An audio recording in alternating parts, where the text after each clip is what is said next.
Well, good evening, members. Welcome to this meeting of the Licensing and Appeals Committee. For the benefit of those watching on our YouTube channel, members of the committee are present in the chamber and these members will be voting on the proposals this evening.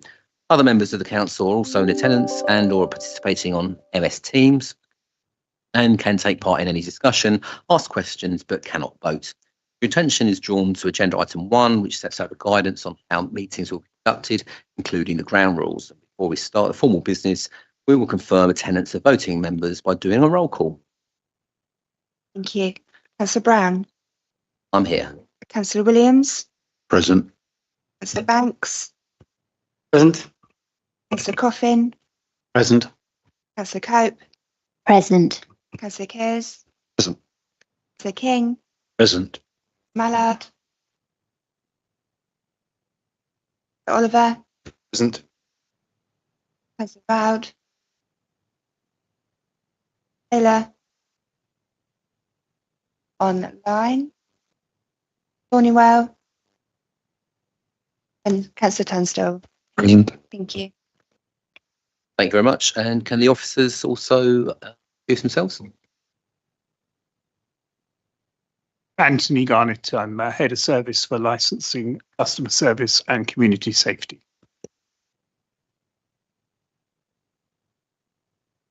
Victoria Freeman, Democratic Services. Okay, so that's on to item 2 and apologies. Received. No, okay. Any members, item 3, any members got any declarations of interest they'd like to make? Nope. Okay, we're on to item 4 then. So we've got some minutes to agree. So we have the minutes of the Licensing and Appeals Committee held on the 26th of March 2024 and minutes of the panels held on the 8th of May 2020. Agree those are correct record? Very much.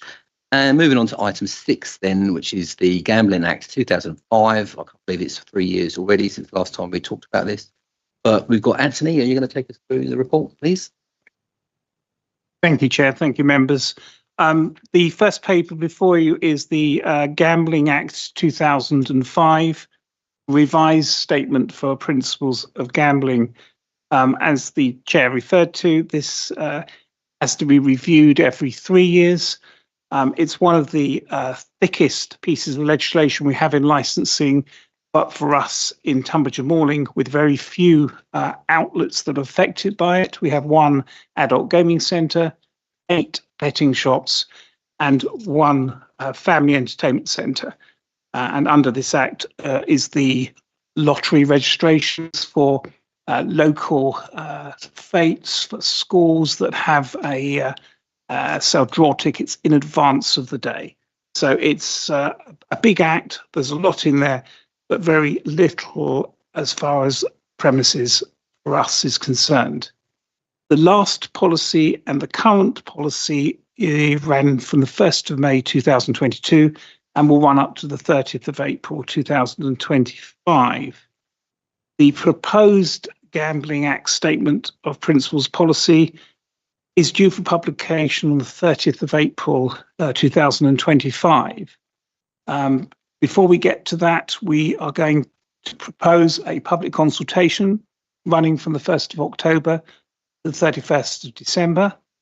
And then this will come back to you members in March, on the 25th March 2025, and is scheduled at the moment to go to full council on the 8th of April. The policy for us covers many categories. As I said, we just got betting offices and we've got family entertainment centre and an adult gaming centre.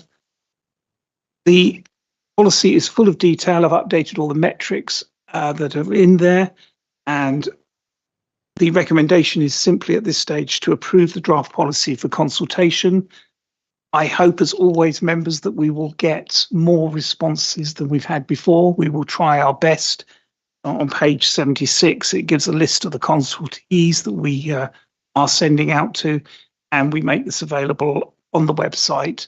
We put the various notices up, and there is copies available at the castle and here at Kings Hill. Chair, I'm very happy to answer any members' questions, but there's no major changes of huge significance in here. But it does demonstrate to anyone who wants to set up open a betting shop what the rules are here. And it's that type of legislation where they have to go to the Gambling Commission first to get their respective license. So it's fairly straightforward for us to follow. But Chair, very happy to answer any questions, concerns, or other areas members may want us to put in consultation. Thank you, Chair. This is a really quick one, and I'm actually responding to a couple of emails I've had from members of the public who are very concerned whether we have tight rules around travelling fairs and permits that any gambling can lead to prizes of live animals like fish. I know that sounds very random, but I just wanted to, because I couldn't find it specifically in here. Sorry. Thank you. Can reassure members, because every 3 years this issue comes up, and what we did in February, we rechanged the forms when events came across the central services. We make it very clear that there is no event on any land owned by the council or open spaces is not allowed to have any live animals as prizes. And I think there's two authorities. There's a London authority in Bristol that have taken it the step further as far as a declaration is concerned. But we here do not allow any live animals to be as prizes within the borough. And we will take the appropriate action if that is reported to us. Hope that gives you some reassurance.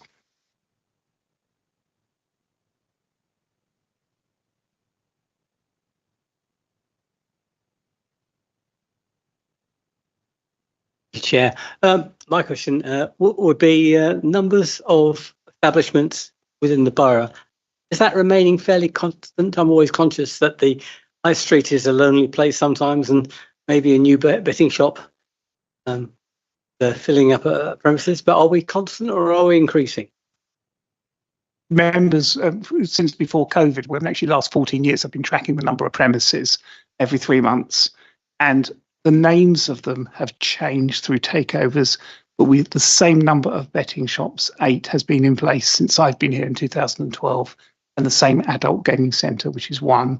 The family entertainment centre was fairly new, came on about 2 years ago. But to answer your question, yes, they're very stable. And whereas before this Gambling Act came in, you could argue at the Magistrates' Court that do you need another gambling betting shop within the high street? That is not the case here. But we have had no new applications, new premises for some considerable time.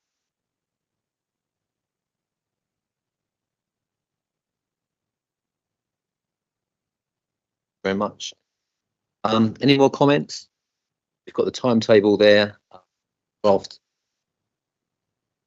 documents there, timetables there, recommendation on 1.71, which is to approve the draft policy for the consultation. Are we happy to agree with that? Good. Thank you very much. Moving on to item 7 then, which is an item on safety of women whilst taking taxis or private hire vehicle journeys. Councillor Cope raised this at our last meeting. Anthony's done some work on it since. There. Take us through it, please. Yeah, thank you. It would be very easy just to have a one-liner saying, follow on from the last meeting, we'll have a discussion on the points that you raised. But I've covered 3 elements in this paper because I know you want to speak about this, so I'll just summarise this. First of all, we've included those comments that were in social media communication with yourself, and I'll let you qualify those, which you kindly sent in, which we scanned, and those are in the appendix. Within those examples, there are some references regarding taxis, taxis not taking the first fare, and I've just done some words, completed some words which helps with that, because we do have a 2-week suspension if they're caught for that. Card machine isn't working. All our licensed Hackney carriage drivers have to have some cash with them at the moment because it's to give card. And if they are having a problem with their signal, it's often because they're on a very cheap package. So we are tightening that up. And the third one is taxi marshals. I have put some costings in there for taxi marshals. Rank is not busy on, say, on Monday, Tuesday, Wednesday. So there are some costings there if we had, 20 hours a week, but where we would have to then look at the funding of that. And I also included the results of the survey which Tunbridge Morning CSU carried out on violence against women and girls survey, which is again in Appendix 2. And the third point is, from our discussion, I have had some prototypes made up of potential door signs for taxis, and I will hold them up. So this is the Hackney one. These are not the finished one, but these are the real ones which I'll pass around. And I know the Chair has seen this, so I'll go around. And with the private hire one, it has pre-booked on it.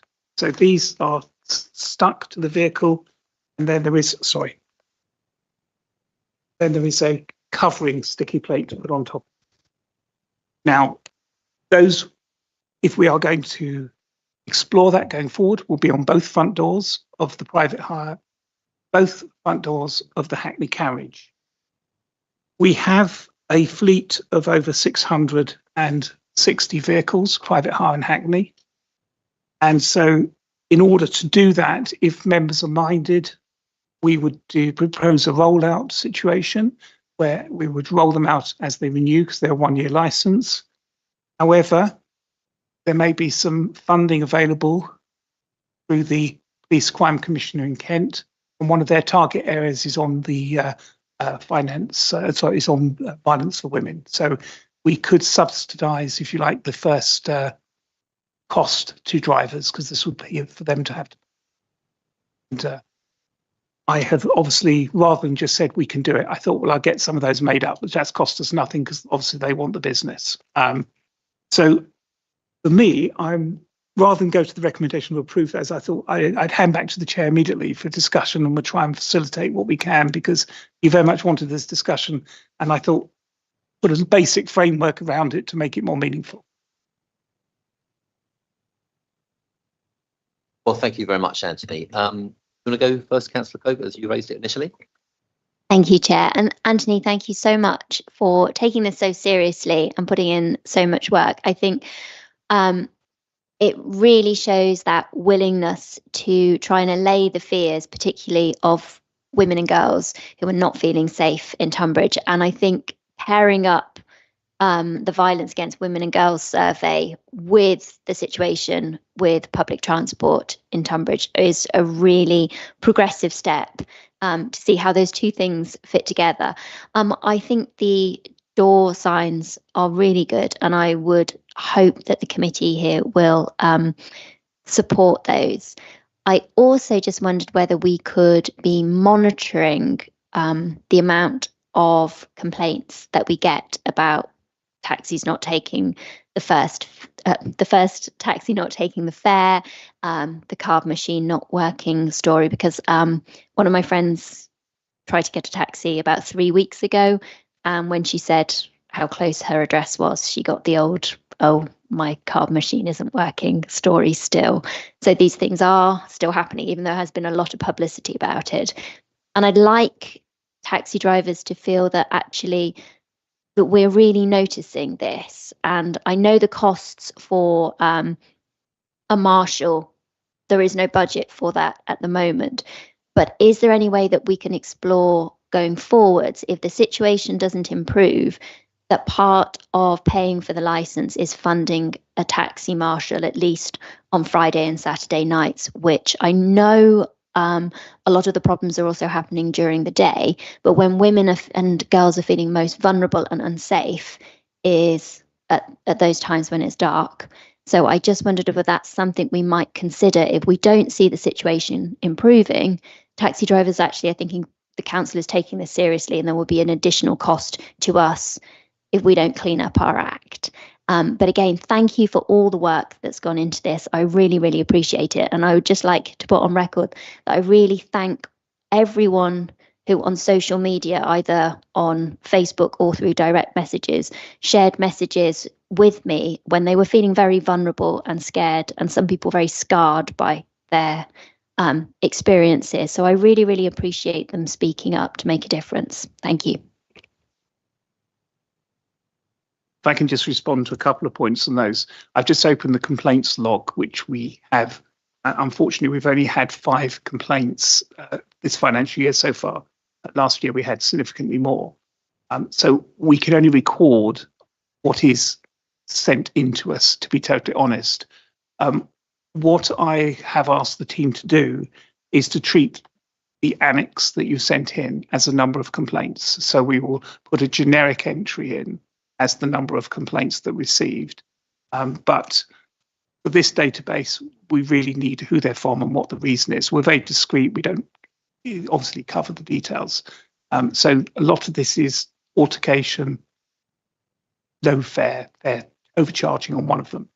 But as long as we've got the evidence and someone makes a statement, I have no hesitation or equivocation on taking them to a licensing here. That's on that point there. And on the door signs, members, these are by no means the final version. I will just ask one question of members. You'll see that there are 2 logos on there. There is room for one Tunbridge and Morning logo, room for a community safety logo or a police logo. There are some other options there. I will just float that out, and then we will circulate the final proofs before we commit implementing. It is policy now, so it's very easy for us to go ahead with this.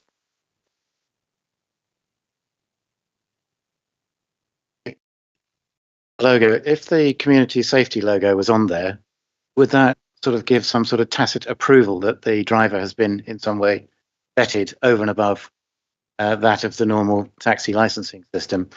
In which case, is that a good idea? Because it sort of implies that maybe he's better than perhaps he could be. So I'm a little bit concerned about that. My question actually is about a few years ago, you had a really stonking good idea to create an app with information about the driver and all of that information that could be readily and easily available.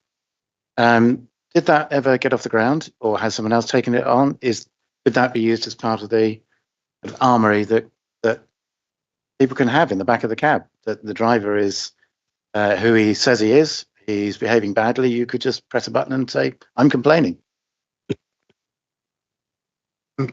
Interesting you remind me of that. On the logo is noted, but I would say as we go through this discussion, if there are other suggestions, I think rather than 2 TNBC logos, I'd probably like to have 2 separate ones or just one, but one on its own will unbalance the logo. As far as the app is concerned, just for members who don't know, we did develop an app on paper, and we took it to KCC, and it was all the pages and everything was documented, and a few years ago. And the idea was that you could put in the number, the driver's badge 5245, and you could see if he was there, if there was a suspended or a problem. But we had all kinds of problems, GDR problems about the photo on the app, so we couldn't then do the photo. But there is part of the app which is just simply says, is that vehicle licensed? So you could put the registration number in, and it could give you the plate number, and the details are the same as on the public register. I'll take that away, but certainly nothing. We took it to KCC. Everyone was excited. It didn't happen because of the personal data at that point. I was disappointed because it was quite a useful idea. I will take it away and come back to you. If I may just come back, presumably in future applications, we could ask a driver to sign authority, use his image on the app. And if he's a kosher driver, I can't see that would be a problem. A fair point. I think we need a time limit on that photograph and change very quickly. Yeah, thank you. It's just a thought that if you're worried about the unbalanced sort of aesthetic, could you have a QR code on the other side that links if you've got a complaint, that would take you straight through to the form that you would submit the complaint with. I think we found our solution. Oh, thank you.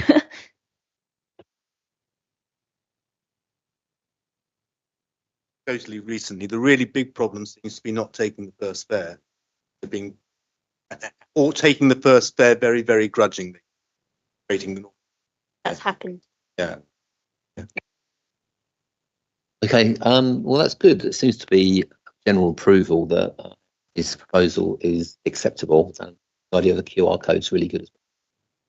If people do get to a licensed panel hearing, the sanctions are quite severe. So everyone should be aware that if they do these things, there are significant penalties there for them. But we need the people to actually complain and formally to answer. I think that's why the QR code that would immediately take you to it would work so well, because I know what it was like when I had my fare refused.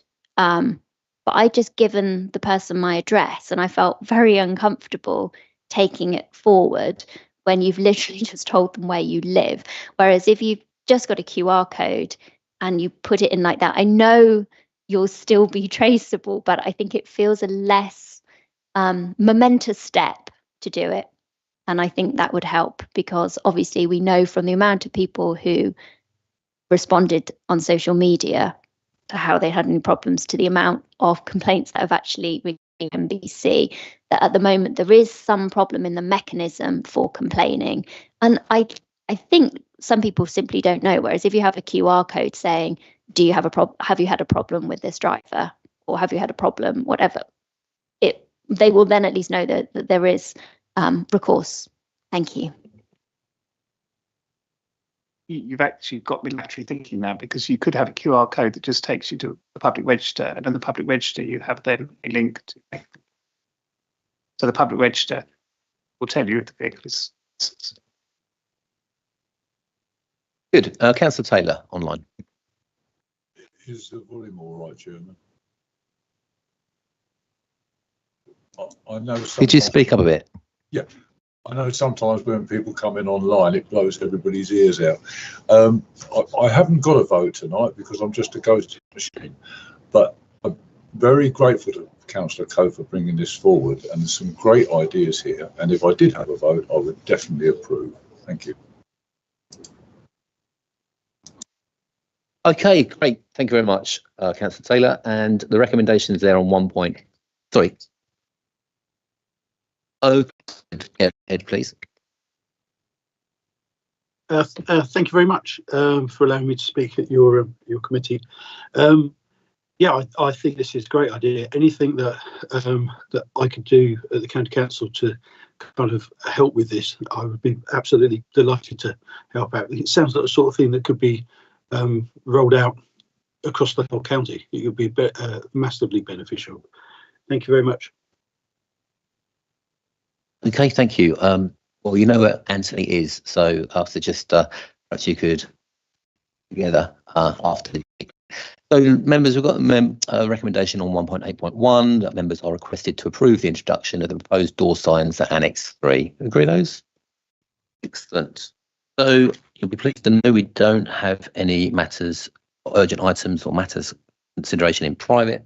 So at 5 to 8, I'll close the meeting. Thank you very much for coming. Good night, all. Good night.